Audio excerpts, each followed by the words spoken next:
नमस्कार, नजर डालते हैं पहले स्पीड न्यूज पर।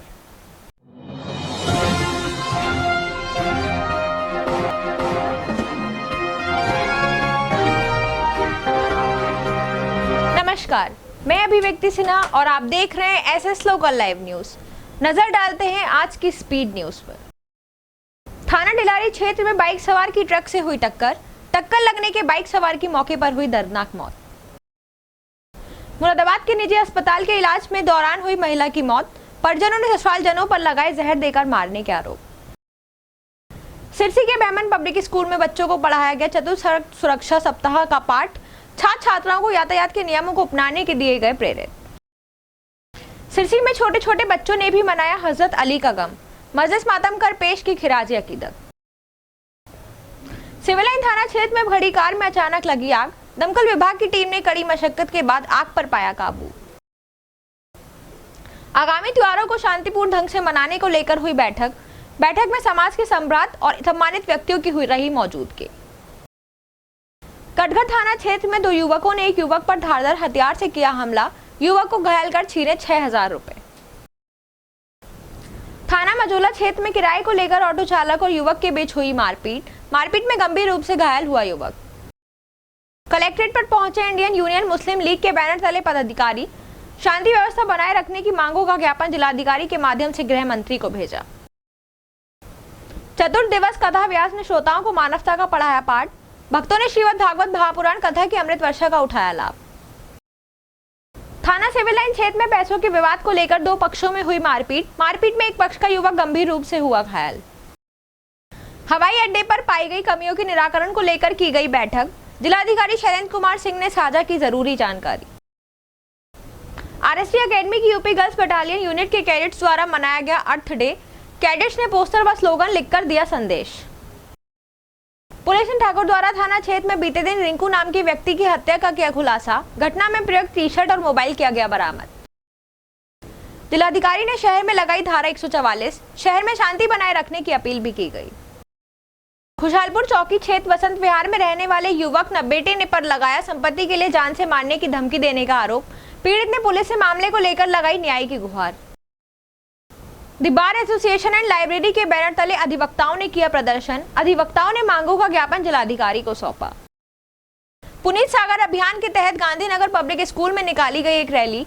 सुंदर नुक्कड़ नाटक के माध्यम से राहगीरों को किया गया जागरूक। बैंक के डेलीगेट को चुनने के लिए होने वाले चुनाव को लेकर रेल संगठनों ने झोंकी ताकत। वोटिंग के लिए अलग अलग मतदान केंद्र भी बनाए गए।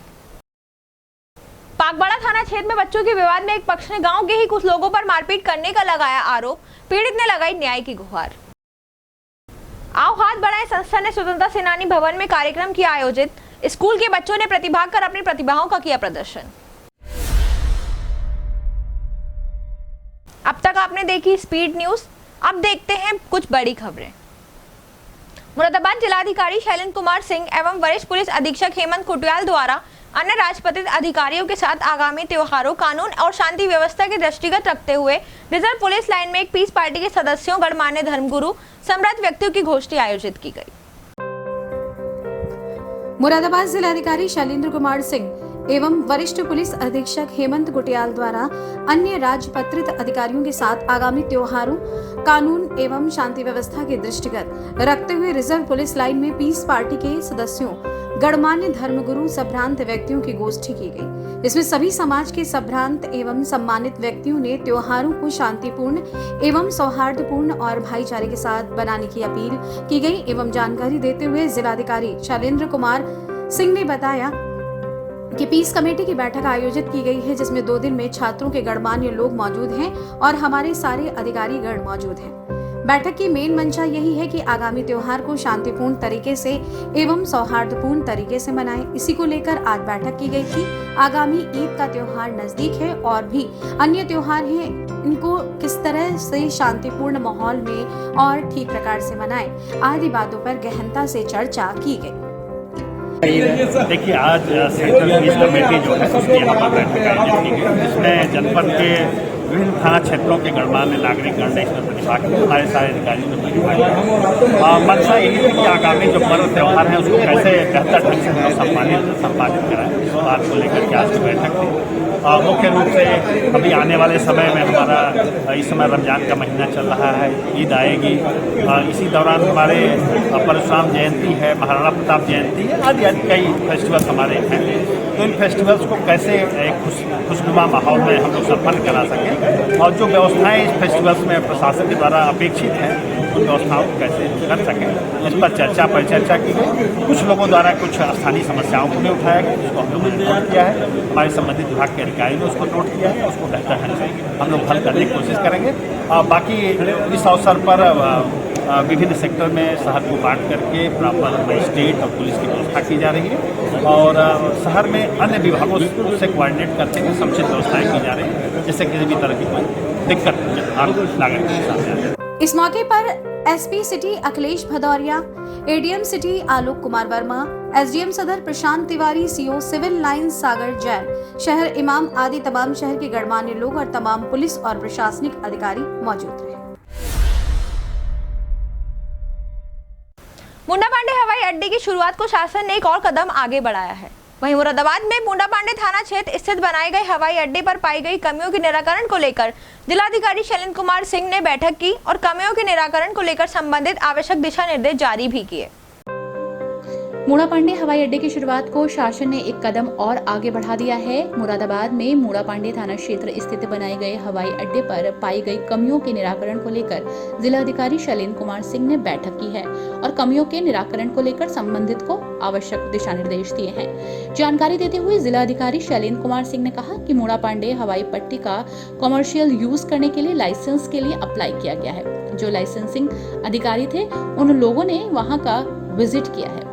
कुछ छुटपुट ऑब्जर्वेशन उनके हैं, जिसको दूर कराने के लिए हम लोग लगातार लगे हुए हैं। इसी सिलसिले में संबंधित विभागों की बैठक बुलाई गई थी। कुछ उसमें सिविल वर्क इम्प्रूवमेंट करना है, कुछ इलेक्ट्रिकल को लेकर इश्यूज हैं। उन सारे इश्यूज पर सारे अधिकारियों के साथ बैठक कर डिस्कशन हुआ है। जो DCCA के अधिकारी थे उनके साथ ही डिस्कशन हुआ है। लगभग सभी कमियां पूरी कर ली चुकी। उन सारे इश्यूज पर सभी अधिकारियों के साथ बैठकर डिस्कशन हुआ है। जो DGCA के अधिकारी थे उनके साथ भी डिस्कशन हुआ है। लगभग सभी कमियां पूरी हो चुकी हैं। जो छुटपुट कमियां हैं वो जल्द ही पूरी करा दी जाएंगी। हम उम्मीद करते हैं कि जल्द ही इसके कॉमर्शियल यूज की अनुमति मिल जाएगी और ये भी उम्मीद करते हैं कि बहुत जल्द ही इसका कॉमर्शियल संचालन भी शुरू कर दिया जाएगा।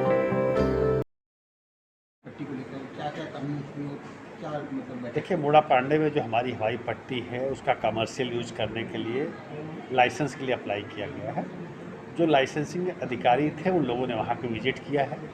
कुछ छिटपुट ऑब्जर्वेशंस उनके हैं जिसको दूर कराने के लिए हम लोग लगातार लगे हुए हैं। उसी सिलसिले में आज संबंधित विभागों की बैठक बुलाई गई थी कि कुछ उसमें सिविल वर्क में इम्प्रूवमेंट करना है, कुछ इलेक्ट्रिकल सेफ्टी को लेकर इशूज़ हैं। तो सारे इशूज़ पर एक एक करके आज सभी विभागीय अधिकारियों के साथ डिस्कशन हुआ और जो DGCA के अधिकारी थे उनके साथ भी डिस्कशन हुआ। लगभग हमारी सारी कमियां पूरी हो चुकी हैं। जो छिटपुट कमियां हैं वो हम लोग जल्दी से जल्दी दूर करा रहे हैं और हम उम्मीद करते हैं जल्द ही इसके कमर्शियल यूज की हमको अनुमति मिल जाए। अब देखना होगा कि कब जाकर इन खामियों को पूरा किया जाता है। आगामी त्योहारों और शहर में शांति बनाए रखने के लिए जरूरी दिशा निर्देश लागू कर शहर का माहौल अच्छा बनाए रखने की मुहिम में जुटे। इसी को लेकर मुरादाबाद के जिलाधिकारी शैलेंद्र कुमार सिंह ने जिले में लगाई गई धारा 144। हर एक पर्व शांति और सौहार्द के बीच संपन्न हो, इसके लिए स्थानीय जरूरतों के दृष्टिगत सभी जरूरी प्रयास किए जा रहे हैं। वहीं जिला प्रशासन की आगामी त्योहारों और शहर में शांति बनाए रखने के लिए जरूरी दिशा निर्देश लागू कर शहर का माहौल अच्छा बनाए रखने की मुहिम में जुटे हैं। इसी को लेकर मुरादाबाद के जिलाधिकारी शैलेंद्र कुमार सिंह ने जिले में निषेधाज्ञा धारा 144 लागू कर दी है। यह आदेश 15 जून तक जारी रहेगा। इस दौरान 5 से अधिक लोगों के सार्वजनिक स्थानों पर जमा होने पर पाबंदी रहेगी। शस्त्र लाइसेंस के साथ लोग सड़क या सार्वजनिक स्थानों पर नहीं जा सकेंगे। लिहाजा कानून और शांति व्यवस्था बनाए रखने के लिए जिले में निषेधाज्ञा लागू की जा रही है। किसी भी स्थान पर, गली या सड़क पर लाठी, डंडे, तलवार, भाला या आग्नेयास्त्र, विस्फोटक पदार्थ, तेजाब या अन्य चीज जो हथियार के रूप में प्रयोग की जाती रही है उसे लेकर भ्रमण नहीं करेगा। इस दौरान सक्षम पदाधिकारी के अनुमति के बिना कोई भी व्यक्ति द्वारा किसी प्रकार के नए धार्मिक कार्यों, जुलूस, शोभा यात्रा आदि का आयोजन नहीं होगा। शुक्रवार को पागबाड़ा थाने के एडीजी जोन बरेली राजकुमार ने निरीक्षण किया, जहां उन्होंने थाने के सभी पटलों को चेक किया और अधिकारियों को आवश्यक दिशा निर्देश जारी किए। प्रदेश में कानून व्यवस्था को और चौकस करने के लिए पुलिस प्रशासन द्वारा तेजी से काम किया जा रहा है। जनता को भयमुक्त समाज देने के लिए उत्तर प्रदेश की योगी सरकार कटिबद्ध नजर आ रही है। पुलिस के आला अधिकारियों को दिशा निर्देश दिए गए हैं कि वो जनपदवार थाना स्तर पर भ्रमण करने के बाद कानून व्यवस्था को बेहतर करने का काम करें, जनता को न्याय मिले, अपराधी सलाखों के पीछे हों और थाना परिसर में पहुंचने वाले प्रत्येक फरियादी को इंसाफ मिले। इस उद्देश्य को लेकर शुक्रवार को थाना पागबाड़ा पहुंचे एडीजी बरेली जोन राजकुमार द्वारा थाने का औचक निरीक्षण किया गया और पुलिस के आला अधिकारियों को दिशा निर्देश दिए गए। थाना पागबाड़ा के सभी पटल का निरीक्षण करने के बाद एडीजी बरेली जोन राजकुमार द्वारा बात करते हुए कहा गया कि आज पागबाड़ा पहुंचे हैं, उनके द्वारा दिशा निर्देश दिए गए हैं। महिला सुरक्षा को लेकर दिशा निर्देश जारी किए गए और कहा गया कि थाने पर पहुंचने वाले प्रत्येक फरियादी को न्याय मिले। थाने पर पहुंचने वाला प्रत्येक फरियादी थाने से संतुष्ट होकर जाए। यही हम चाहते हैं कि पुलिस को लेकर एक अच्छा संदेश जनता के बीच जाना चाहिए। आज थाना पागबाड़ा का भ्रमण किया गया और शासन की मंशा अनुसार जो थाना स्तर पे जिस तरह से जन शिकायतों का निस्तारण होना चाहिए उसके बारे में निर्देश दिया गया। जो भी आगंतुक आते हैं उनके लिए बैठने की व्यवस्था की जाए और उनकी बात सुनी जाए और उनका यथासंभव उनकी समस्या का निराकरण मौके पर जाकर जांच करके किया जाए। इसी के साथ साथ जो शासन के निर्देश हैं महिला सुरक्षा के संबंध में और माफियाओं और अपराधियों के विरुद्ध कार्रवाई के बारे में, उसके बारे में भी थानाध्यक्ष से वार्ता की गई। उनको बताया गया कि उसमें कार्रवाई करनी है। साइबर हेल्प डेस्क प्रत्येक थाने में संचालित होना चाहिए, इसके बारे में भी निर्देश दिया गया है। यहाँ पर साइबर हेल्प डेस्क चल रहा है और इनको अच्छी जानकारी है। महिला हेल्प डेस्क भी प्रचलित है, वहाँ पर भी रजिस्टर कुछ देखे गए हैं। तो कुल मिलाकर के कुछ इंस्पेक्टर यहाँ पर जो हैं उनको दिशा निर्देश दिए गए हैं और व्यवस्थाएं ठीक ठाक चल रही है। यहाँ पर शासन की जो मंशा है उसके अनुरूप कार्रवाई करने के लिए यहाँ पर निर्देश दिए गए। सर, यातायात को लेकर के भी आमजन से क्या अपील रहेगी आपकी? हाँ, यातायात को लेकर के भी यातायात भी प्रत्येक थानाध्यक्ष की जिम्मेदारी है कि अपने थाना क्षेत्र के यातायात को सुदृढ़ करें। और क्योंकि ये नेशनल हाईवे है, यहाँ पर थोड़ा सी भी यातायात बाधित होगी तो काफ़ी लोगों को परेशानी होती है, तो उसके बारे में भी निर्देश दिए गए हैं। और मेरे द्वारा जोन के सभी थानाध्यक्षों को ये बताया गया है कि अपने अपने थाना क्षेत्र की यातायात व्यवस्था सुदृढ़ करें। सड़क सुरक्षा को लेकर के जनमानस से अपील क्या रहेगी सर? सड़क सुरक्षा को लेकर के मेरी आम जनता से यही अपील है कि ये ट्रैफिक नियमों का पालन करें। दोपहिया वाहन पे चल रहे हैं तो हेलमेट का धारण करें और जो भी नियम ट्रैफिक के बनाए गए हैं वो आपकी सुरक्षा के लिए बनाए गए हैं, आपकी सुरक्षा के लिए बने हैं, तो उसका कड़ाई से पालन करेंगे तो बेहतर है। Thank you sir. इस दौरान महिला सुरक्षा को लेकर भी एडीजी द्वारा दिशा निर्देश संबंधित अधिकारियों को दिए गए।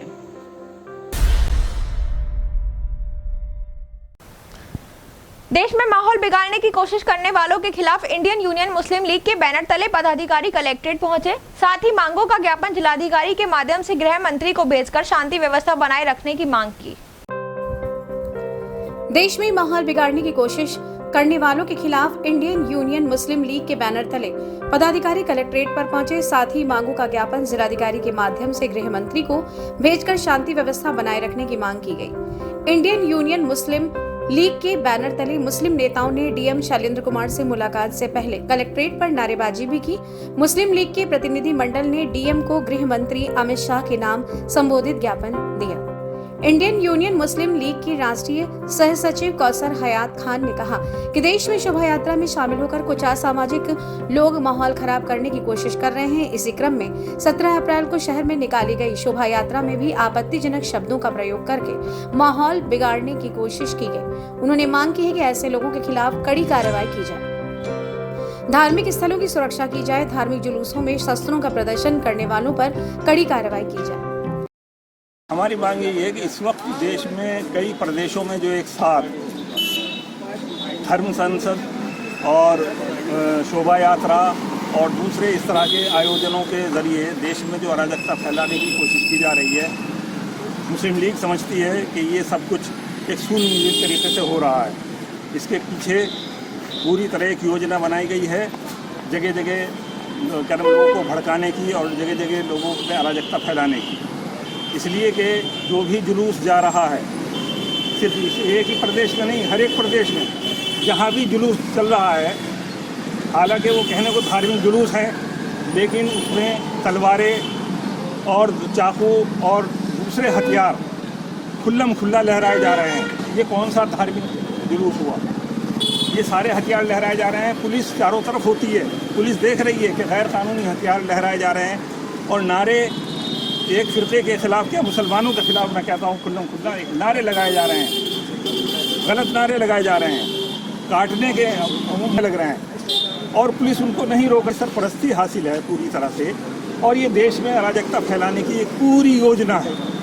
उसके बाद सरकार क्या करना चाहती है वो तो वो जाने, लेकिन वो कुछ लोगों को इस्तेमाल करके पूरे देश में इस तरह का एक हंगामा। इस मौके पर इशरत हुसैन, मोहम्मद मुकीम कुरैशी आदि इंडियन यूनियन मुस्लिम लीग के पदाधिकारी मौजूद रहे। आज विश्व पृथ्वी दिवस वर्ल्ड अर्थ डे है। हर साल 22 अप्रैल को पूरे विश्व में अर्थ डे मनाया जाता है। वहीं आरएसडी एकेडमी की यूपी गर्ल्स बटालियन यूनिट के कैडेट्स द्वारा विशाल और विस्तृत रंगोली का आयोजन अर्थ डे पर आयोजित किया गया।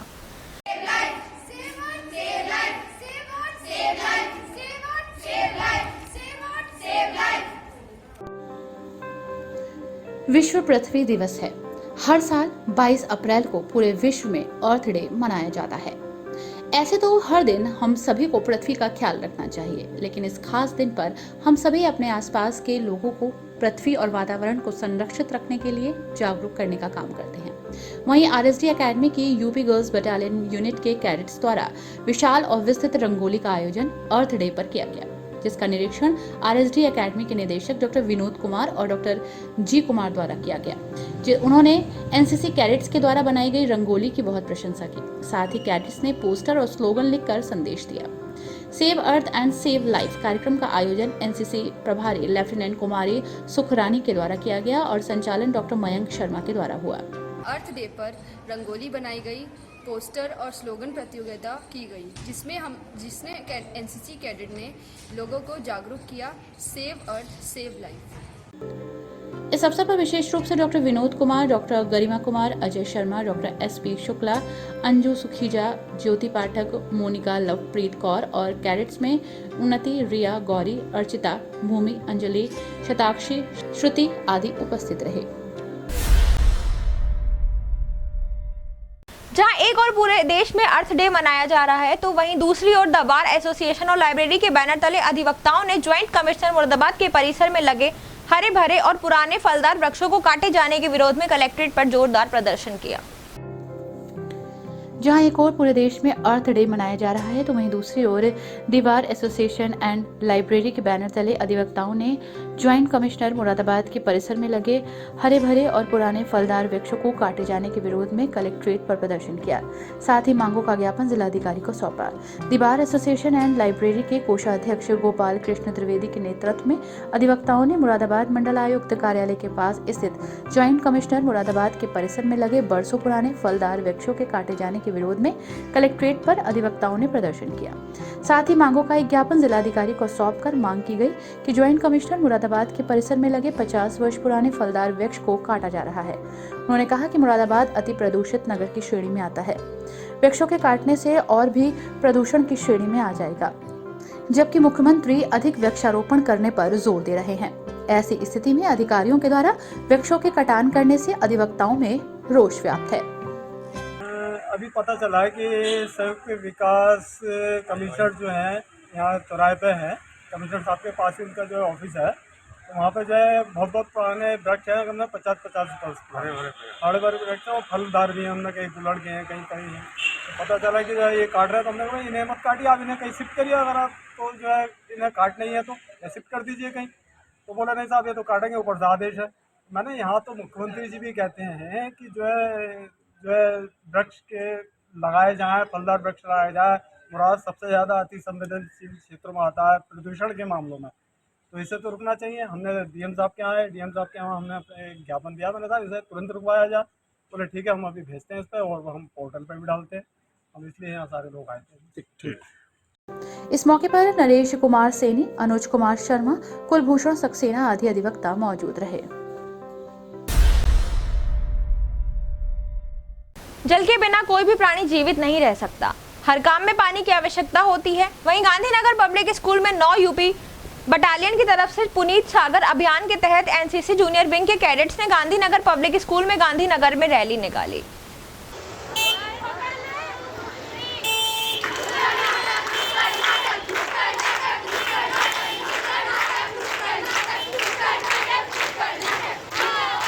जल के बिना कोई भी प्राणी जीवित नहीं रह सकता। हर काम में पानी की जरूरत होती है। गांधीनगर पब्लिक स्कूल में 9 यूपी बटालियन की तरफ से पुनीत सागर अभियान के तहत एनसीसी जूनियर विंग्स के कैडेट्स ने गांधीनगर पब्लिक स्कूल से गांधीनगर में रैली निकाली और बहुत ही सुंदर नुक्कड़ नाटक के माध्यम से राहगीरों को जागरूक किया।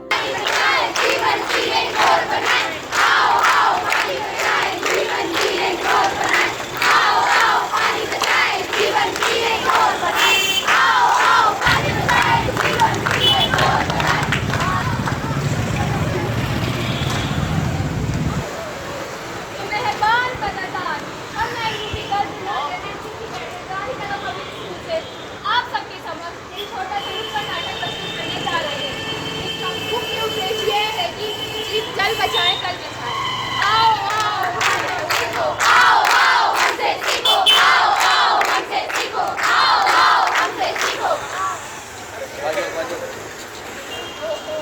गर्मी हो रही है, सूरज भी कितना तेज है। चलो मैं पानी पी लेती हूँ।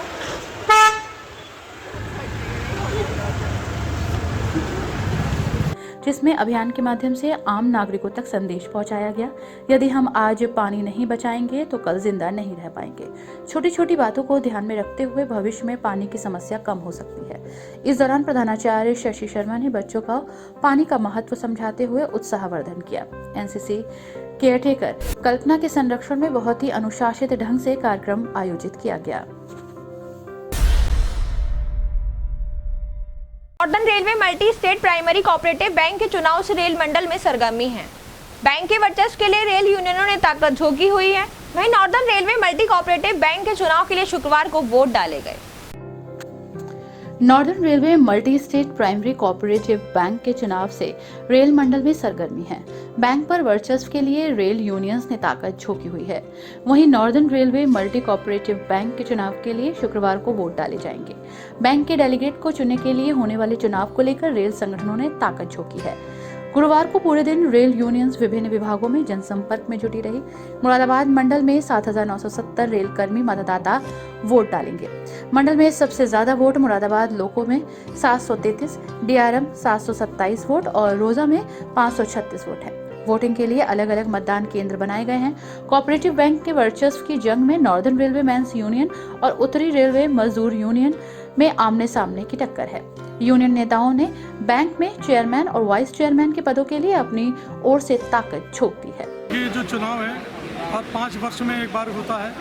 जो northern railway primary cooperative bank है उसके डेलीगेट चुनाव के लिए प्रत्याशी खड़े होते हैं। नॉर्दर्न रेलवे मेंस यूनियन की तरफ से हमने 21 प्रत्याशी अपने पूरे सेक्शन में पूरे डिवीजन में खड़े किए हैं, जिसमें देहरादून से लेकर बालामऊ तक 21 कैंडिडेट थे, जिसमें एक प्रत्याशी हमारा CYM मुरादाबाद स्टेशन से निर्विरोध हुआ है। और आज ये 20 डेलीगेटों का चुनाव है 20 सीटों पर, जो आज यहाँ पे संपन्न हो रहा है। जिसमें ये मुरादाबाद स्टेशन का जो प्रांगण है, जिसमें SS की सीट पर एक डेलीगेट हमारा जो साथी खड़ा है संजय आपका वर्मा, जिसका चुनाव चिन्ह सूरज है। इसी के लिए आज हम लोग यहाँ एकत्रित हुए हैं, जिसको जोर शोर से हमारे सभी प्रत्याशियों के साथ साथ हमारे सारे डेलीगेट्स वगैरह जो है लड़ाने का काम कर रहे हैं। एक पद पर निर्विरोध चयन के बाद मुरादाबाद मंडल 20 पदों के लिए चुनाव हो रहा है। 15 डेलीगेट एक निदेशक का चयन करेंगे और बाद में निदेशक, चेयरमैन और वाइस चेयरमैन का चुनाव होगा। आपको बता दें कि मुरादाबाद मंडल भर में हो रहे चुनाव के लिए रेल यूनियंस ने ताकत लगाई है। शुक्रवार को मतदान से पहले गुरुवार को रेलवे में चुनावी सरगर्मी बनी रही। रेल पदाधिकारी, नेता और कर्मचारी पूरे दिन विभिन्न कार्यालयों में पहुंचकर अपने पक्ष में माहौल बनाने में जुटे रहे। देर शाम रेलवे स्टेशन पर अपने अपने पक्ष के कर्मियों का समर्थन जुटाने के लिए शामियाने लगाकर डेरा जमा लिया गया।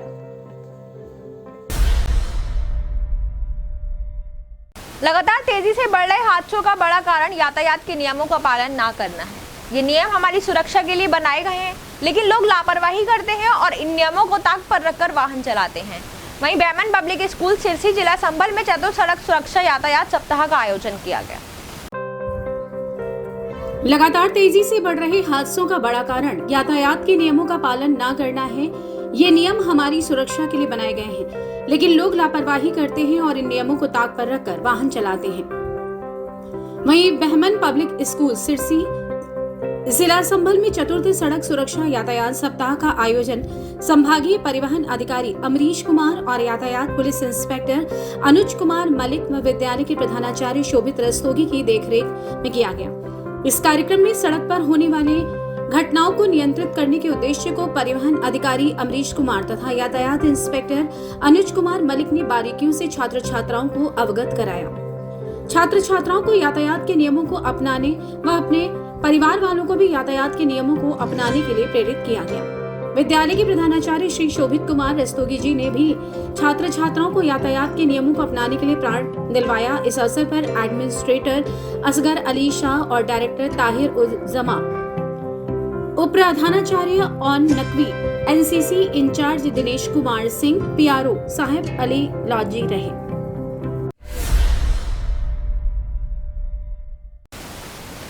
हम धरती को माता कहते हैं। कारण है कि इंसान को जन्म भले ही एक महिला देती है, लेकिन उसका पालन पोषण इस पृथ्वी पर होता है। पृथ्वी द्वारा प्रदत्त प्राकृतिक चीजों से वह जीवित रहता है। वहीं आओ हाथ बढ़ाएं संस्था की ओर से मुरादाबाद के थाना सिविल लाइन क्षेत्र स्थित स्वतंत्रता सेनानी भवन में एक कार्यक्रम आयोजित किया गया। इस धरती को माता कहते हैं। कारण है कि इंसान को जन्म भले ही एक महिला देती हो, लेकिन उसका पालन पोषण इस पृथ्वी पर होता है। पृथ्वी द्वारा प्रदत्त प्राकृतिक चीजों से वो जीवित रहता है। इंसान पृथ्वी और प्राकृतिक चीजों के बिना क्षण भर भी जीवित नहीं रह सकता। इसी को लेकर आओ हाथ बढ़ाएं संस्था की ओर से मुरादाबाद के थाना सिविल लाइन क्षेत्र स्थित स्वतंत्रता सेनानी भवन में एक कार्यक्रम आयोजित हुआ, जिसमें आओ हाथ बढ़ाएं की संस्थापक गीतांजलि पांडे द्वारा पृथ्वी को बचाने के लिए कार्यक्रम आयोजित किया गया, जिसमें काफी स्कूलों के बच्चों ने प्रतिभाग कर अपनी प्रतिभा का प्रदर्शन किया। इसके साथ साथ कार्यक्रम में बच्चों द्वारा गीत गुनगुना कर समाबान दिया गया। इस मौके पर मुख्य अतिथियों ने दीप प्रज्वलित कर कार्यक्रम की शुरुआत की। कार्यक्रम की जानकारी देते हुए आओ हाथ बढ़ाएं की गीतांजलि पांडे द्वारा बताया गया कि हमें पृथ्वी को बचाने के लिए पेड़ों को बचाना होगा और जल संरक्षण करना होगा ताकि मनुष्य का जीवन बच सके। आज पृथ्वी दिवस है और आओ हाथ बढ़ाएं की तरफ से सभी महानगर वासियों को पृथ्वी दिवस की हार्दिक शुभकामनाएं। हम लोगों ने यहाँ पे पृथ्वी दिवस के अवसर पे अपने ट्रस्ट के बच्चों के थ्रू छोटे छोटे प्रोग्राम रखे हैं, जो अपने अपने एक्ट के जरिए वो लोगों तक ये संदेश पहुँचाएंगे कि पर्यावरण को किस तरीके से हानि पहुँचाई जा रही है या किस तरीके से बचाया जा सकता है। इस दौरान बच्चों ने तरह तरह के कार्यक्रमों की प्रस्तुतियां दी। इस दौरान पृथ्वी को हरा भरा, सुरक्षित और समृद्ध बनाए रखने के लिए किन बातों को ध्यान में रखा जाए, इसके बारे में भी बताया गया और जागरूक किया गया। कहते हैं भगवान का गुणगान करने से मन को बहुत शांति मिलती है और इंसान को परेशानियों से मुक्ति मिलती है। वहीं राम नाम की अमृत वर्षा का लाभ आप भी ले सकते हैं। दरअसल श्री कुंज बिहारी महिला मंडल शिवपुरी के बैनर तले स्टेशन रोड स्थित दुर्गा भवन मंदिर में वृंदावन से पधारे गोस्वामी श्रद्धा ब्रजेश कृष्ण महाराज के मुखारबिंद से 9 दिवसीय श्रीमद् भागवत महापुराण कथा की अमृत वर्षा चतुर्थ दिवस भी जारी रही। पूर्व में कुमारी पिता ने हमें सही कहा, पहले ब्रह्मचर्य, फिर गृहस्थ, फिर वानप्रस्थ और फिर संन्यास, यही श्रेष्ठ क्रम है। तब श्री शुकदेव कहते हैं कि राजा जनक यदि कहते हैं कि भगवान का गुणगान करने से मन को बहुत शांति मिलती है और इंसान को परेशानियों से मुक्ति मिलती है। वहीं राम नाम की अमृत वर्षा का लाभ आप भी ले सकते हैं। दरअसल श्री कुंज बिहारी महिला मंडल शिवपुरी के बैनर तले स्टेशन रोड स्थित दुर्गा भवन मंदिर में वृंदावन से पधारे गोस्वामी श्रद्धा ब्रजेश कृष्णा महाराज के मुखारविंद से 9 दिवसीय श्रीमद् भागवत महापुराण कथा की अमृत वर्षा चतुर्थ दिवस भी जारी रही। श्री कुंज बिहारी महिला मंडल शिवपुरी द्वारा 9 दिवसीय श्रीमद् देवी भागवत महापुराण कथा के चतुर्थ दिवस कथा व्यास ने श्रोताओं को मानवता का पाठ पढ़ाया।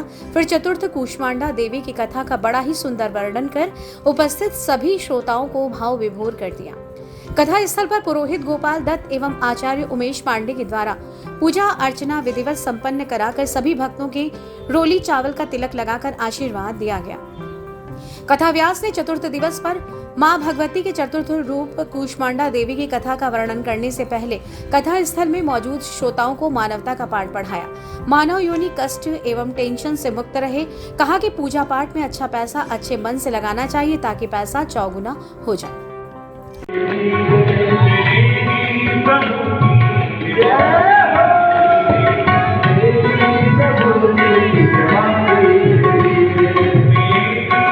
Oh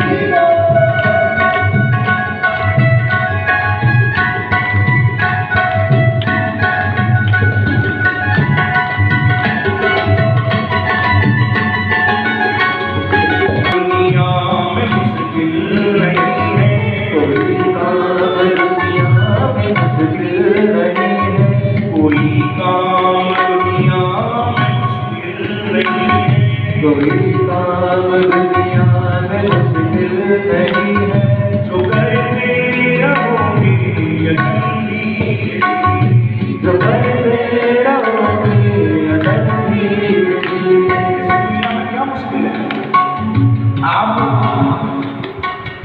करत करत अभ्यास के जड़मत होत सुजा और रसरी आवत जात की सिलपड़ बढ़त निशान एक रस्सी भी बार बार तुम्हीं पर से चलती है वो रस्सी ही उस पत्थर पर अपना निशान छोड़ देती है अभ्यास से क्या नहीं होता ठाकुर जी तो अर्जुन को कहते हैं अभ्यास नहीं तो कौन देगा ये कौन देगा अभ्यास और आप भी बिना अभ्यास के कैसे कोई चीज सिद्ध कर सकते हो तो जितना अभ्यास करते जाओगे आनंद आता जाएगा कोई काम भजन मंडली जिसमें तबले पर सुनील कुमार आयुष रहे, आर्गन पर अखिलेश, मंजीरे पर हिमांशु। भजन की प्रस्तुति का आरंभ होते ही भक्तों ने नृत्य करना शुरू कर दिया। वहीं प्रभु की कृपा धीरे धीरे पर श्रोता झूमने लगे। कथा में बताया गया है कि मां कुष्मांडा ने सृष्टि का विस्तार किया। कार्यक्रम में डॉक्टर शशि अरोड़ा, किरण सिक्का, अंजू शर्मा, ममता खन्ना, अनूप गोयल, उमा शर्मा, मनोहर लाल आदि सहित बड़ी संख्या में श्रद्धालु उपस्थित रहे। सिरसी में मौलाए कायनात हजरत अली अलैह के यौम जबरत पर छोटे छोटे यतीम बच्चों ने माजले मातम कर गम का इजहार किया है।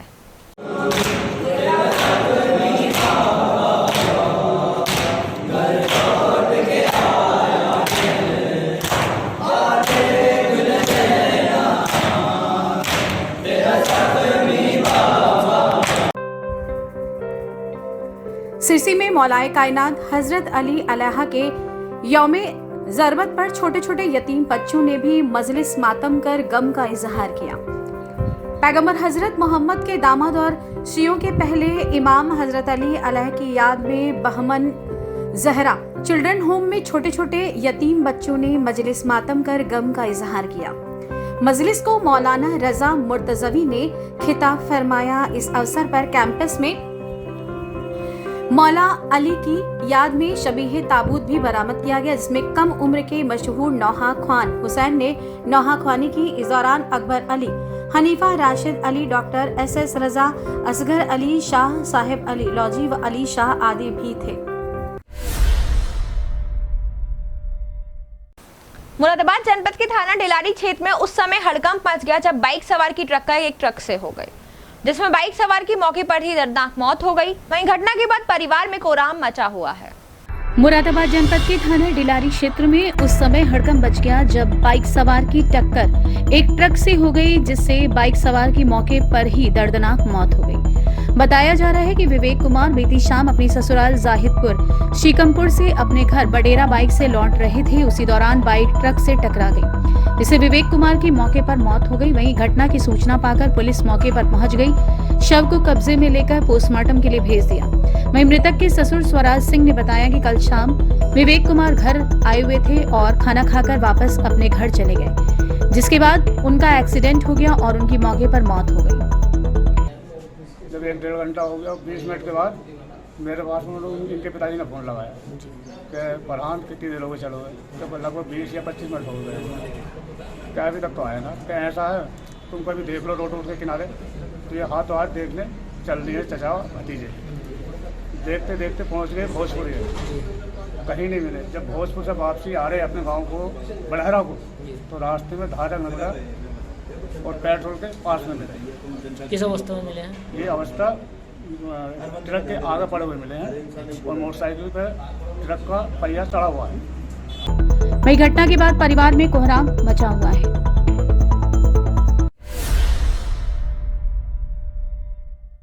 जनपद मुरादाबाद के थाना पाकबड़ा क्षेत्र स्थित TMU हॉस्पिटल में इलाज के दौरान महिला की मौत हो गई।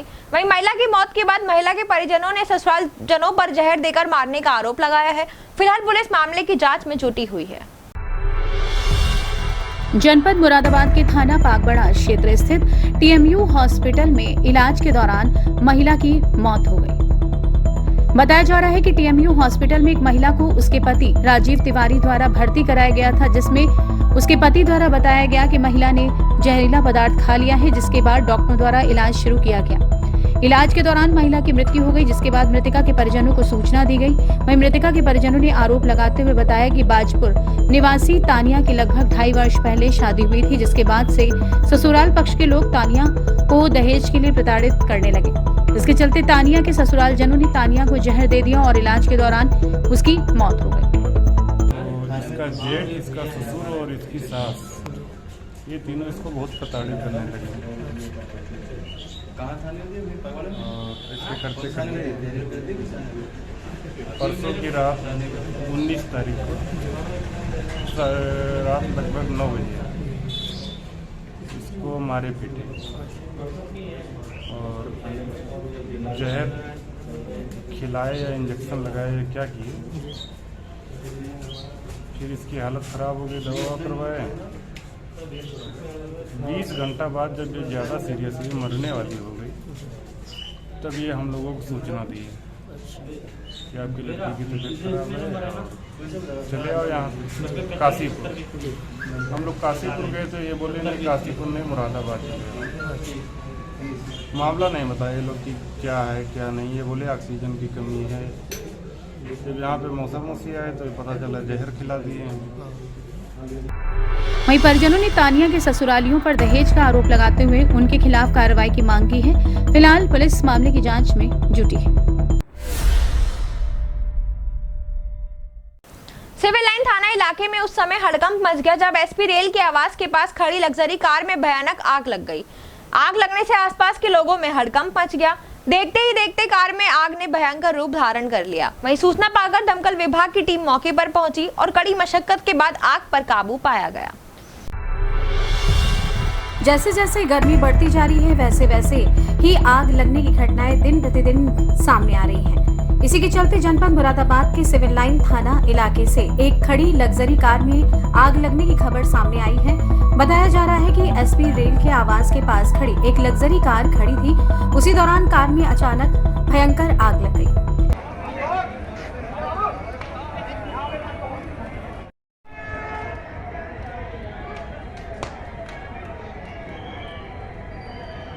आग लगने से आसपास के लोगों में हड़कंप मच गया। देखते ही देखते कार में आग ने भयंकर रूप ले लिया। वहीं सूचना पाकर दमकल विभाग की टीम मौके पर पहुंची और कड़ी मशक्कत के बाद आग पर काबू पाया, लेकिन तब तक कार जलकर पूरी तरीके से खाक हो चुकी थी। वहीं घटना की जानकारी देते हुए स्थानीय गौरव ने बताया कि रेलवे हरथला कॉलोनी में खड़ी कार में आग लग गई। पहले गाड़ी स्पार्क हुई, उसके बाद गाड़ी में आग लग गई। लगभग आधे घंटे से कार में आग लगी रही। क्या हुआ यहाँ पर? यहाँ पर ये गाड़ी में आग लगी। कैसे लगी थी पता चला मुझे? ये शुरुआत में स्पार्क हुई थी, गाड़ी खड़ी थी, ये स्पार्क हुई थी शुरू में। गाड़ी में कितने लोग थे? कौन था? बच्चे भी थे? कोई नहीं, ऐसी खड़ी हुई थी, कोई लॉक करके गया था। जल्दी गाड़ी थी ये? स्पार्क हुई गाड़ी में और फिर आग लग गई। आग लग गई तो कितनी देर लगभग आग लगी रही यहाँ पर? 15-20 मिनट हो गया होगा आग लगे। आधा घंटा हो गया। कौन सा अधिकारी का ये जगह है? एसपी साहब का बंगला है। मतलब जीआरपी? जी, जीआरपी का बंगला है जी। आईपीएस है, आईएएस सॉरी। अब आग बुझ गई है? मतलब बुझ रही है? यहाँ फायर ब्रिगेड ने आगे बुझा दी है। पहले पुलिस आई थी इंस्पेक्शन करने। ठीक है। फिलहाल अभी आग लगने के कारणों का पता नहीं लग पाया है। कटघर थाना क्षेत्र में उस समय हड़कंप मच गया जब दो युवकों ने युवक पर धारदार हथियार से हमला कर दिया और पैसे छीन लिए। वहीं घटना सूचना पाकर मौके पर पहुंची पुलिस ने घायल को अस्पताल में भर्ती कराया और मामले की जांच में जुट गई। शहर में अपराध का ग्राफ लगातार बढ़ता जा रहा है। आए दिन हो रही चोरी, लूट और मारपीट की घटनाएं इनका उदाहरण है। वहीं एक घटना उस वक्त सामने आई जब कटघर थाना क्षेत्र में दो युवकों ने एक युवक पर धारदार हथियार से हमला कर पैसे छीन लिए। बताया जा रहा है कि सूरजनगर का रहने वाला कपिल मंडी चौक में शराब की दुकान पर नौकरी करता है और उसके पिता के घर में परचून की दुकान है। गुरुवार को उसने दुकान से छुट्टी ली और दुकान के लिए कटरे से सामान लेने जा रहा था। वहीं कपिल का आरोप है कि वह जैसे ही गुलाबबाड़ी चौकी के पास पहुंचे तो गुलाबबाड़ी के रहने वाले उमेश और अंकित ने उनकी साइकिल गिरा दी और उनकी आंखों में मिर्ची डाल दी। उसी दौरान एक युवक ने पीछे से आकर सिर पर धारदार हथियार से वार कर दिया। साथ ही उसकी जेब में रखे 6000 रुपए भी निकाल लिए। मैं अपने घर से साइकिल लेके मैं सामान लेने के लिए जा रहा था दुकान का, परचूनी का। मेरी जेब में 6000 रुपये थे। मैं जब अपनी रोड पे जा रहा था तो पीछे से उमेश आया और अंकित, इन दोनों ने मुझे साइकिल में धक्का दिया। मैं नीचे गिर गया। इन्होंने एकदम मेरी आंखों में लाल वाली मिर्चों का पाउडर मेरी आंखों में डाल दिया। मैं नीचे गिरा हुआ था ही, फिर एकदम कोई धारदार हथियार से मेरे सिर फाड़ दिया पीछे से, जिससे मेरे सिर में काफ़ी चोटें आई हुई। 6,000 रुपये छीन के वो मेरे जब फिर मैं चीखा तो आस पड़ोस को लोग आए तो वो भाग गए। वो फिर मुझे पुलिस को सूचना दी थी मैंने 112 को। पुलिस एकदम आई, फिर मुझे कटका थाने लाया गया। कटका थाने से मुझे मेडिकल कराने के लिए सिविल लाइन भेजा गया। अच्छा, कौन लोग हैं वो प्रजापति हैं। वो वहीं घटना की पुलिस को सूचना दी गई। सूचना पाकर मौके पर पहुंची पुलिस ने घायल को अस्पताल में भर्ती कराया और मामले की जांच में जुट गई। थाना मझौला क्षेत्र में उस समय हड़कंप मच गया जब ऑटो चालक और एक युवक के बीच किराए को लेकर मारपीट हो गई, जिसमें युवक गंभीर रूप से घायल हो गया, जिसे अस्पताल में भर्ती कराया गया। थाना मझौला क्षेत्र में उस समय हड़कंप मच गया जब ऑटो चालक और एक युवक के बीच किराए को लेकर मारपीट हो गई। घटना की जानकारी देते हुए घायल विष्णु शर्मा ने बताया कि वे अपने घर सूर्यनगर जाने के लिए प्रकाश नगर चौराहे पर खड़े थे और ऑटो का इंतजार कर रहे थे। तभी वहां एक ऑटो वाला पहुंचा। वहीं किराए के पैसों को लेकर दोनों में नोकझोंक हो गई, जिसके बाद मामला मारपीट पर आ गया। वहीं विष्णु शर्मा का आरोप है कि ऑटो चालक ने उन पर लोहे की रॉड से हमला कर दिया, जिससे वे घायल हो गए। इसके बाद उनके परिचितों द्वारा उन्हें जिला अस्पताल लाया गया है। मेरी कोई बात नहीं, कोई चीज़ नहीं। मैं उससे ये बोला, मैं चौराहे पे खड़ा था, मैं भैया कितने रुपए लेगा, चौराहे तक जाना है। एक ऑटो वाला था, वो घर के पास ही रहता है। मैं उससे ये बोला, मैं भैया कितने रुपए लेगा, बोले भैया 10 रुपये लूँगा। मैं चल तू 10 रुपये ले ले, मैंने 10 रुपये भी दे दिए। बोला अब तेरे को नहीं बिठाऊँगा मैं, मेरी बदमाशी चलती है इस मोहल्ले में। उन्होंने अपने माँ को बुला लिया, अपने भाई को बुला लिया, सबको बुला लिया, पूरे परिवार को। एक लड़का और था, उन्होंने पहले तो इनके हाथ पर रोड मारी, इन्होंने बचाया मेरे को, फिर उसके बाद मेरे मार दी। क्या नाम है उसका? नाम नहीं पता बस भैया। थाना कौन सा है आपका? थाना मझौला। क्या चाहते हैं आप? मैं चाहता हूँ उसे जेल भेजूँगा। पुलिस को सूचना दे दिया? हाँ, दे दी। डॉक्टरों द्वारा घायल का उपचार किया जा रहा है। पैसा एक ऐसी चीज है जिसको लेकर ऐसी कई घटनाएं सामने आती हैं कि अपने ही अपनों की जान के दुश्मन बन जाते हैं। दरअसल मुरादाबाद के थाना सिविल लाइन क्षेत्र में उस समय अफरा तफरी का माहौल कायम हो गया जब पैसे के विवाद को लेकर दो पक्ष आमने सामने आ गए और जमकर मारपीट भी हुई। पैसा एक ऐसी चीज है जिसको लेकर ऐसी कई घटनाएं सामने आती हैं कि अपने ही अपनों की जान के दुश्मन बन जाते हैं। दरअसल मुरादाबाद के थाना सिविल लाइन क्षेत्र में उस समय अफरा तफरी का माहौल हो गया जब पैसों के विवाद को लेकर दो पक्ष आमने सामने आ गए और जमकर मारपीट की गई। वही जानकारी देते हुए घायल आरिफ ने बताया उसने कुछ पैसे चक्कर के मिलक के रहने वाले किसी युवक को उधार दिए थे, जिनको लेने के लिए वो युवक के पास गया था। उसी दौरान दोनों में कहासुनी हो गई और बात इतनी बढ़ गई कि दोनों में जमकर मारपीट की गई, जिसमें वो भी गंभीर रूप से घायल हो गया। वहीं परिजन आनन फानन में घायल को सिविल लाइन थाने लेकर पहुंचे और शिकायत दर्ज कराई, जहां से पुलिस ने घायल को मेडिकल के लिए जिला अस्पताल में भेज दिया। आरिफ है। क्या नाम है? मोहम्मद आरिफ। कहाँ के रहने वाले हैं? चक्कर की मिलक पुराना आरटीओ। पुराना। क्या घटना हुई है सर? इसने मैंने अपने उधारी के पैसे मांगे इससे जी, तो इसने कहा कि मेरे पास नहीं है और पैसे तुझसे लिए जाकर सर। लगभग कितने रुपए हैं? कितने रुपए हैं? मेरे 5,000 रुपये हैं। 5,000 जी। तो क्या मारा है आपके? इसने तमंचे की बट मारी है मेरे सिर में जी, और बोला क्या तुझसे हो सके जो वो कर लिए। और साहब ये ऐसी पूरे मोहल्ले में हिस्ट्री सीटर है 8 नंबर। क्या नाम है इसका? नाम मोहम्मद सफ़ीक है। थाना कौन सा है? थाना सिविल लाइन। पुलिस को सूचना दे दी आपने? जी सर। क्या चाहते हैं वो आप? सर हम जो इसने किया है कार्रवाई चाहते हैं स्पष्ट रूप से। अच्छा, अकेला था कोई और भी था साथ में? यही अकेला था सर। आपराधिक घटनाओं का ग्राफ तेजी से बढ़ रहा है। वहीं पुलिस इस घटनाओं पर अंकुश लगाने के लिए सतर्क है। वहीं पुलिस ने ठाकुर द्वारा थाना क्षेत्र में बीते दिन रिंकू नाम के व्यक्ति की हत्या का खुलासा किया। आपराधिक घटनाओं का ग्राफ तेजी से बढ़ रहा है। वहीं पुलिस इन घटनाओं पर अंकुश लगाने के लिए सतर्क है। पुलिस ने एक बड़े हत्याकांड का खुलासा किया है। दरअसल ठाकुर द्वारा थाना क्षेत्र में बीते दिन रिंकू नाम के व्यक्ति की हत्या कर दी गई। रिंकू मजदूरी का काम करता था। अमित और गौतम नाम के व्यक्ति के खेतों में मजदूरी किया करता था। अमित और गौतम ने रिंकू को शराब लाने के लिए कहा। मृतक काफी देर तक शराब लेकर नहीं पहुंचा तो वो खुद ही शराब ले गया। इसके बाद मृतक खेत पर पहुंचा, उसके साथ ही गाली गलौज शुरू कर दी। गाली गलौज के बाद मारपीट में अधमरा देख अमित गौतम ने अपनी टी-शर्ट उतारकर गला घोंटकर रिंकू को मौत के घाट उतार दिया। अमित गौतम ने मिलकर रिंकू की हत्या कर दी और इसी को लेकर पुलिस को एक बड़ी सफलता हाथ लगी। पुलिस ने हत्यारोपी अमित और गौतम को गिरफ्तार कर घटना का खुलासा किया है। आरोपियों के पास से घटना में प्रयुक्त टी-शर्ट और मोबाइल भी बरामद किया गया है।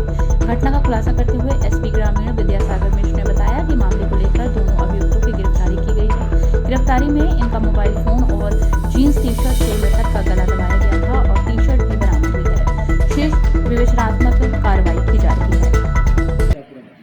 दिनांक 20/4/22 को थाना क्षेत्र ठाकुर द्वारा ग्राम बादर झल्ला में एक व्यक्ति के खेत पर मृत अवस्था में पाए जाने की सूचना प्राप्त हुई। इस संबंध में जब जानकारी प्राप्त की गई तो मृत व्यक्ति गांव बादर झल्ला का निवासी था। उसका नाम रिंकू उर्फ सिंकू था। आसपास जब पूछताछ किया गया तो पता चला कि ये अमित और गौतम हैं, उनके खेतों पर मजदूरी करता था। रात में आपस में एक साथ बैठ कर के लोग शराब पी रहे थे। शराब पीने के दौरान कहा सुनी के में अमित और गौतम द्वारा इनके साथ मारपीट की गई। गाली गलौज के दौरान ही अपने टी शर्ट से रिंकू का गला दबा दिया, जिससे उसकी मृत्यु हो गई। रिंकू के परिजनों द्वारा दिए गए तहरीर के आधार पर अभियोग पंजीकृत हुआ था और आज दोनों अभियुक्तों की गिरफ्तारी की गई है। गिरफ्तारी में इनका मोबाइल फ़ोन और प्लस वो टी शर्ट जिससे मृतक का गला दबाया गया था वो बरामद हो चुका है। वहीं बड़ा सवाल ये उठता है कि तेजी से बढ़ते अपराध के ग्राफ पर कब तक अंकुश लग पाएगा। जिंदा हूँ, मैं जीते जी मकान किसी के नाम नहीं कर सकता। जी हाँ, ये शब्द मझौला थाना क्षेत्र के खुशहालपुर में रहने वाले एक पिता के हैं, जिन्होंने अपने बेटे पर मकान हड़पने और धमकी देने का आरोप लगाते हुए पुलिस से शिकायत दर्ज की है। मैं जिंदा हूँ, मैं जीते जी अपना मकान किसी के नाम नहीं कर सकता। ये शब्द मझौला थाना क्षेत्र के खुशहालपुर में रहने वाले एक पिता के हैं, जिन्होंने अपने बेटे पर मकान हड़पने और धमकी देने का आरोप लगाते हुए पुलिस से शिकायत की है। एक व्यक्ति ने अपने पुत्रवधू और जबरदस्ती संपत्ति हड़पने और जान से मारने की धमकी देने के आरोप लगाए। दरअसल थाना मझौला इलाके के खुशहालपुर चौकी क्षेत्र वसंत विहार कॉलोनी गली नंबर 4 निवासी श्याम सुंदर का आरोप है कि उनका बेटा अंकित शादी के कुछ ही दिनों के बाद मकान को बुरी नीयत से हड़पना चाहता है। पिता का आरोप है कि जब उन्होंने अपने बेटे को मकान नाम करने से इनकार कर दिया तो बेटे ने अभद्रता कर मारपीट की और घर छोड़कर अपनी पत्नी के साथ कहीं किराए के मकान में चला गया। पिता का आरोप है कि बेटा अंकित घर में रखी ज्वेलरी और 50,000 रुपए लेकर अपनी पत्नी के साथ फरार हो गया। पिता श्याम सुंदर का कहना है कि उन्होंने अपने बेटे की शादी 1 साल पहले कुंदनपुर निवासी करण सिंह की बेटी मोनी कश्यप से की थी। आपको बता दें कि शादी के कुछ दिनों के बाद उनका कहना है कि बेटा अंकित और उसकी पत्नी मोनी मकान नाम करने को लेकर दबाव बना रहे थे। पिता का कहना है कि 2 बेटे हैं और जब तक मैं जिंदा हूँ मैं जीते जी मकान किसी के नाम नहीं कर सकता। मैंने बेटे की शादी 6 जून 2021 को करण सिंह निवासी कुंदनपुर उनकी बेटी मोनी के साथ शादी की थी। शादी करने के मतलब वो कि कुछ समय बाद ही इन्होंने मकान और चीज़ें मांगनी शुरू कर दी और हमें दबाव पैदा कर दिया तो मकान और चीज़ें हमें दो, नहीं तो हम तुम्हें मार देंगे। किसने? बेटे ने बोला? हाँ। क्या नाम है बेटे का? बेटे नाम मेरा अंकित और बार मना करता और बहुत कर्जा कर गया। वो कर्जे कर गया और कर्ज वाले भी आ रहे हैं। वहीं पिता ने अपने ही बड़े बेटे अंकित और उसकी पत्नी मोनी से अपनी जान का खतरा बताते हुए खुशहालपुर चौकी और मुख्यमंत्री के नाम एक प्रार्थना पत्र देकर न्याय की गुहार लगाई है। बेटा तो बहुत नालायक निकला हमारा। बड़े बेटे ने ना तो बड़े बेटे ने सुख दिया ना बहू ने सुख दिया, हमें दुख के अलावा कुछ नहीं दिया और मारने चढ़ गई। हमें बड़ी बहू भी नुगारी मत तुम मुझे हाथ लगा के देख, मैं तुझे लिटा कर मारूंगी। तो मतलब क्या चाह रहे थे आपसे? गाली गुप्ता खूब दी मेरे को। क्या चाह रहे हैं आपसे वो? मतलब यही चाह रही कि मतलब अकेली रूम में राज करूँ इस मकान में। कितने बेटे हैं आपके? 2 हैं। 2। वहीं देखना होगा कि इस मामले को लेकर क्या कार्रवाई होती है। दबंगों के कहर की घटनाएं लगातार सामने आ रही हैं, जिससे साबित होता है कि इनमें पुलिस के प्रति कोई खौफ नहीं है। वहीं बागबाड़ा थाना क्षेत्र में बच्चों के विवाद में एक पक्ष ने गांव के ही कुछ लोगों पर मारपीट करने का आरोप भी लगाया है। दबंगों के कहर की घटनाएं लगातार बढ़ती जा रही हैं, जिससे साबित होता है कि इनमें पुलिस के प्रति कोई खौफ नहीं है। वहीं बागबाड़ा थाना क्षेत्र में बच्चों के विवाद में एक पक्ष ने गांव के ही कुछ लोगों पर मारपीट करने का आरोप लगाया। बागबाड़ा थाना क्षेत्र के गांव महलकपुर माफी के रहने वाले भूरे खां का आरोप है कि गांव के ही रहने वाले और कुछ दबंग लोगों ने बच्चों के विवाद में उनके साथ और उनके बेटों के साथ मारपीट की। मारपीट की इस घटना में घायल हुए चारों लोग थाने पहुंचे और अपने साथ हुई घटना की जानकारी पुलिस को दी। पुलिस ने चारों घायलों को उपचार और मेडिकल के लिए जिला अस्पताल भेज दिया। मारपीट की इस घटना से गांव में अफरा तफरी मच गई। मारपीट की इस घटना में घायल हुए भूरे खान ने मीडिया से रूबरू होते हुए कहा कि रोजा इफ्तार के समय हम लोग नमाज पढ़ने गए थे। इस दौरान रास्ते में हमारे ऊपर पथराव, लाठी डंडे, तलवार से वार हुआ। बच्चों का विवाद हुआ था, वो शांत हो गए थे और उसके बाद जब हम नमाज पढ़ने जा रहे थे तो रास्ते में हम पर हमला किया गया। हमला करने वाले गाँव के ही दबंग लोग हैं। इन लोगों ने उनके साथ और उनके तीनों बेटों के साथ मारपीट की है। घायल हैं 4 लोग। क्या पूरा मामला है? मामला ये था कि हम तो रोज़ा इफ्तार के नमाज पढ़ने के लिए गए थे। अच्छा। हमारे ऊपर जो है पथराव की तरह लाठी डंडे तलवार। क्या विवाद था? विवाद बच्चों का विवाद हुआ था। अच्छा। वो शांत हो गया था। हाँ। फिर उसके बाद में हम नमाज पढ़ने चले गए। बस ये कहाँ का पूरा मामला है? महलकपुर माथी। ये कहाँ पड़ता है? ये पड़ता है पागबड़ा थाना। थाना पागबड़ा। वो कितने लोग थे? वो काफ़ी लोग थे, 20 लोग थे। अच्छा, वही गांव के लोग हैं? हाँ, गांव के लोग। बच्चों का विवाद हुआ था पहले? हाँ, बच्चों का। कितने लोग घायल हैं आपके? 4। कौन कौन? आपके परिवार के ही हैं? हाँ, परिवार के 3 बेटे हैं, एक मैं हूँ। अच्छा। पीड़ित ने पुलिस से शिकायत करते हुए हमला करने वाले लोगों के खिलाफ कार्रवाई की मांग की है। पुलिस ने उपचार और मेडिकल के लिए जिला अस्पताल भेज दिया है।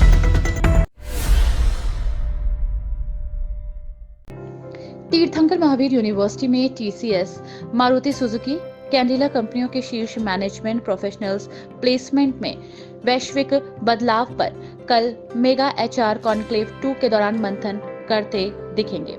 TMU के छात्र कल्याण निदेशक डॉक्टर MP सिंह ने इस कार्यक्रम की जानकारी दी है। आप लोगों के साथ हर्ष के साथ शेयर करना चाहता हूं कि तीर्थंकर महावीर यूनिवर्सिटी 23 अप्रैल 2022 को एक मेगा HR कॉन्क्लेव का आयोजन कर रही है, जिसका विषय है paradigm shift in talent acquisition post covid era. इस कॉन्क्लेव का जो 1 दिवसीय कॉन्क्लेव है, इसमें मुख्यतः हम धन्यवाद देना चाहते हैं और आशीर्वाद प्राप्त करना चाहते हैं हमारे माननीय कुलाधिपति श्री सुरेश जैन सर का, माननीय group vice chairman Shri Manish Jain sir का, माननीय मेंबर गवर्निंग बॉडी तीर्थंकर महावीर यूनिवर्सिटी श्री अक्षर जैन जी का, हमारे कुलपति प्रोफेसर रघुवीर सिंह सर का, रजिस्ट्रार डॉक्टर आदित्य शर्मा जी का एवं एसोसिएट डॉक्टर मंजुला जैन जी के आशीर्वाद से ये 1 दिवसीय कॉन्क्लेव का आयोजन किया जा रहा है, जिसमें मुख्यतः जो विशेष सहयोग है वो तो जो तीर्थंकर महावीर यूनिवर्सिटी का कॉरपोरेट रिसोर्स सेंटर है, जिसमें मिस्टर आशीष नेहरा जी जिसके निदेशक हैं, उनके तत्वाधान में, उनके सहयोग से, और हमारे जो डायरेक्टर हैं डॉक्टर RN कसनिया जी CTLD के डायरेक्टर हैं, और उसमें जो असिस्टेंट डायरेक्टर हैं हमारे विक्रम रैना जी और आकाश भटनागर जी, इन सब के सहयोग से इसका आयोजन किया जा रहा है। ये एक बहुत बड़ी मेगा इवेंट है और तीर्थंकर महावीर यूनिवर्सिटी के इतिहास में ये पहली बार है कि ऑफलाइन मोड में ये मेगा HR कॉन्क्लेव का आयोजन किया जा रहा है। इसमें मुख्यतः जो हमारे कीनोट स्पीकर्स आएंगे उनमें मिस्टर प्रमोद कुमार राजपूत जो सीनियर वाइस प्रेसिडेंट और साथ में वर्टिकल हेड हैं कैडिला फार्मास्यूटिकल्स जो एक बहुत बड़ी कंपनी है, और दूसरे हमारे जो कीनोट स्पीकर हैं मिस्टर कृष्ण कुमार जो हेड HR हैं मारुति सुजुकी इंडिया लिमिटेड से, और मिस्टर राज गुप्ता हैं GM HR TCS के। ये तीनों मुख्य कीनोट स्पीकर होंगे। इसके अलावा और बहुत बड़ी बड़ी कंपनियों से हमारे पास जो पैनलिस्ट हैं वो इसमें प्रतिभाग करेंगे, जिसमें मुख्यतः ब्यूरो वेरिटिसिस, न्यूबर्ग इंजीनियरिंग लिमिटेड और महारी पावर टेक, टोरेंट गैस, इसके अलावा और दर्जनों ऐसी बड़ी बड़ी कंपनियां हैं जिनके बड़े अधिकारी जो डायरेक्टर लेवल के अधिकारी हैं या वाइस प्रेसिडेंट लेवल के अधिकारी हैं या जो HR के जो सीनियर लोग हैं वो लोग इसमें प्रतिभाग कर रहे हैं। इसलिए उन लोगों का मैं तीर्थंकर महावीर यूनिवर्सिटी के इस प्रांगण में विशेष तौर पर स्वागत करता हूं और धन्यवाद देता हूं कि आप लोगों ने हमारी यूनिवर्सिटी को ये सौभाग्य दिया है कि हम लोग आपका स्वागत कर पाएँ। निश्चित तौर पे इससे जो हमारे विद्यार्थियों को और हमारे अध्यापकों को फायदा होने वाला है वो एक अतुलनीय होगा, अभूतपूर्व होगा, और आगे जो पोस्ट कोविड इरा है यानी कि जो कोविड के बाद हम HR में जो कंपनियां चाहती हैं, किस तरीके से वो अपॉइंटमेंट कर रही हैं, किस तरीके से वो रिक्रूट कर रही हैं, उनमें क्या क्या परिवर्तन आए हैं, क्या क्या परिवर्तन आने की संभावना है, क्या क्या चैलेंजेस स्टूडेंट्स फेस कर रहे हैं, किस तरीके के चैलेंजेस कंपनियां फेस कर रही हैं, इस पे एक गहन चिंतन होगा। और निश्चित तौर पे हम उम्मीद करते हैं कि इससे कुछ ना कुछ एक अच्छे आउटपुट हम लोगों को मिलेंगे, कंपनियों को भी आउटपुट मिलेंगे, हमारे स्टूडेंट्स को भी इससे बहुत बड़ा फायदा होने वाला है, जिसमें 1000 से ज़्यादा विद्यार्थी कल इसमें हमारे यहाँ प्रतिभाग करेंगे। और निश्चित तौर पे हम ये उम्मीद ही नहीं, हमें पूर्ण विश्वास है कि हमारे विश्वविद्यालय के लिए एक लैंडमार्क साबित होगा और हमारे जो अध्यापक हैं उनको भी एक लैंडमार्क साबित होगा, क्योंकि जिस तरीके से इंडस्ट्री में और एकेडमिक्स में एक गैप दिखाई देता है, शायद हम लोग इस मेगा कॉन्क्लेव के सहारे से, इस मेगा कॉन्क्लेव की सहायता से हम उसको भरपाई करने की कोशिश करेंगे। तो निश्चित तौर पे ये एक मेगा कॉन्क्लेव है, मेगा HR कॉन्क्लेव है, जो बड़ी बड़ी कंपनियों के अधिकारी हमारे पास आ रहे हैं, उनका पुनः धन्यवाद। नमस्कार। इस मेगा HR कॉन्क्लेव 2 में विश्वविद्यालय के 1000 से अधिक छात्र हिस्सा लेंगे। फिलहाल आज के लिए इतना ही। कल फिर मिलेंगे ताज़ा तहरीन खबरों के साथ। तब तक बने रहें SS लोकल लाइव न्यूज़ के साथ। आपको बता दें कि आप हमारी ये सभी खबरें फेसबुक और यूट्यूब के माध्यम से भी देख सकते हैं। तब तक दीजिए इजाजत। धन्यवाद।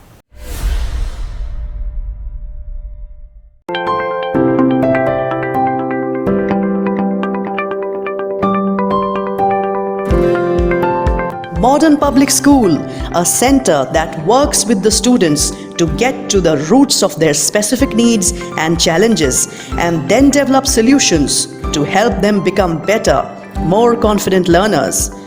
As we plant the seeds for your child's success at school and in life, our value-added facilities are variety of sports activities, state-of-art, award-winning sports academy run by professional coaches.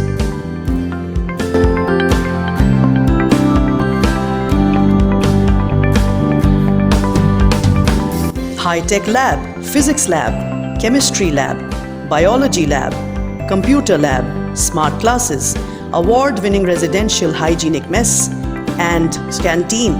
Special provision for all curricular and co-curricular development of students. Debate, singing, music, dance, well-aerated classrooms, vibrant junior wing, well-equipped library, separate for juniors and seniors, state-of-art faculty, high-tech safety and security, safe fleet of buses for transportation, language classes, Sanskrit, Urdu, personality development. Address: Modern Public School, Delhi Road, Moradabad.